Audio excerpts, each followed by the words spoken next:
جی دیکھیں، یہ وہی ڈیلے ٹیکٹکس ہیں جو اس سے پہلے بھی ہمارے ساتھ میرے والد ڈاکٹر دین محمد بلوچ کی جبری گمشدگی کے کیس کے حوالے سے گزشتہ 15 سالوں سے ہمارے ساتھ کیا جا رہا ہے۔ عدالتوں میں ہمیں جو ہے ہر بار نئی ڈیٹس دیے جاتے ہیں، اور اس دفعہ بھی ہمیں یہی لگ رہا ہے کہ اسی ڈیلے ٹیکٹکس کے تحت ہمیں جو ہے اس طرح خوار کرنا چاہ رہے ہیں، اور عدالتوں کی طرف سے جو ہمیں توقعات ہیں انصاف کی کہ عدالتیں وہ انصاف کے تمام تقاضے پورے کریں گے۔ اور اس میں حکومت کی طرف سے سب سے مضحکہ خاص بات یہ ہے کہ حکومت کے پاس کوئی جواب ہی نہیں ہے۔ حکومت کی طرف سے کوئی نمائندہ یہاں پہ آئے نہیں، انہوں نے کوئی نمائندگی نہیں کی، تو اس بات سے صاف ظاہر ہو رہی ہے کہ کس حد تک غیر سنجیدگی ہے۔ اور اس بات میں کوئی شک نہیں ہے کہ ہمیں جو ہے روکنے کے لیے جس طریقے سے پورا ایک انتظام کیا گیا تھا ایئرپورٹ میں، جس طریقے سے ہمیں روکا گیا تھا، اس کے بعد حکومت کے پاس ابھی تک کوئی جواب نہیں ہے کہ ہمیں کیوں روکا گیا ہے، اور 2 ہفتے گزرنے کے باوجود بھی ابھی تک وہ مزید 1 ہفتے کا وقت مانگ رہے ہیں۔ اس بات سے یہ ثابت ہو رہا ہے کہ وہ ابھی بھی سوچ رہے ہیں کہ کیا الزامات لگائیں ان پر، اور ابھی تک کوئی فیصلہ ان کی طرف سے نہیں آیا۔ اسمبلی آپ ایک کانفرنس اٹینڈ کرنے جا رہی ہیں کہ اب اس کا تو وقت نکل گیا ہے، کیا اب بھی آپ چاہتی ہیں کہ آپ باہر جائیں؟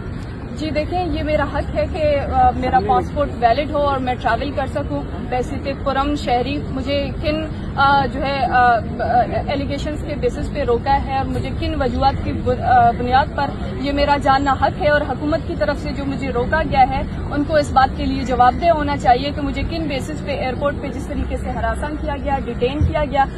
جس طریقے کا رویہ میرے ساتھ رکھا گیا وہ کیوں کیا گیا۔ اور اگر ان کے پاس کوئی جواب نہیں ہے تو وہ عدالت ان کا احتساب کرے، اور کسی بھی ادارے کے پاس یہ اختیار نہیں ہے کہ وہ کسی بھی شہری کو اس طرح دن دہاڑے ایئرپورٹ پر یا کہیں پر بھی جانے سے یا ان کی آمد و رفت پر پابندی لگا سکے۔ عدالت کے علاوہ آپ کا کیا لائے عمل ہو؟ جی دیکھیے، ہمارا لائے عمل جو ہماری ایک ایکٹیویزم ہے پرامن، جس طریقے سے ہماری ایک تحریک جاری ہے وہ ہم کرتے رہیں گے۔ اور جہاں تک انٹرنیشنل کانفرنسز کی بات ہے، وہ میں سمجھتی ہوں کہ جو ٹیکٹکس استعمال کیے گئے اس دفعہ پاکستان میں،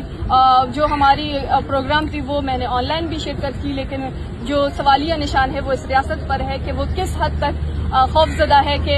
یہاں پر ہونے والے جو انسانی حقوق کی خلاف ورزیاں ہیں وہ دنیا تک پہنچ رہی ہیں، اور یہی